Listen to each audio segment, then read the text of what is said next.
చిత్తూరు జిల్లాలో తమ పట్టు తిరుగులేదనుకున్నటువంటి వైఎస్ఆర్ కాంగ్రెస్ పార్టీకి, అంటే రాయలసీమలోనే ఈడ్చి తన్నారు అక్కడ జనం, 41 సీట్లు అక్కడ కూటమి సాధించడం అంటేనే అసలు విషయం ఏంటన్నది అర్థమవుతుంది.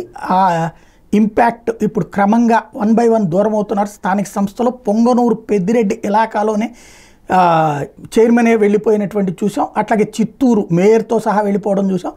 ఇప్పుడు అది కుప్పం దగ్గరకు వచ్చింది. కుప్పంలో తాజాగా చూస్తే ఏదైతే మున్సిపల్ చైర్మన్ డాక్టర్ సుధీర్తో పాటు 9 మంది కౌన్సిలర్లు టీడీపీలో చేరబోతున్నారు. ఇందుకోసం కౌన్సిలర్తో కలిసి డాక్టర్ సుధీర్ గురువారమే అమరావతికి చేరుకున్నారు. అన్నమయ్య జిల్లాకు చెందిన ఓ మంత్రిని కలిసి టీడీపీలో చేరే విషయమే సుధీర్ చర్చలు జరిపారని, సదరు మంత్రి వీళ్ళని అమరావతికి తీసుకెళ్లారని అనధికారికంగా ప్రచారం జరుగుతోంది.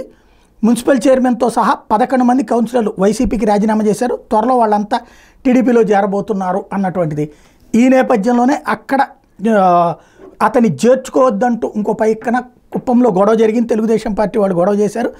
అది పక్కన పెడితే 11 మంది చైర్మన్తో సహా వెళ్ళిపోవడం అన్నటువంటిది సంచలనమైంది. జగన్కి అతిపెద్ద షాక్ అయింది.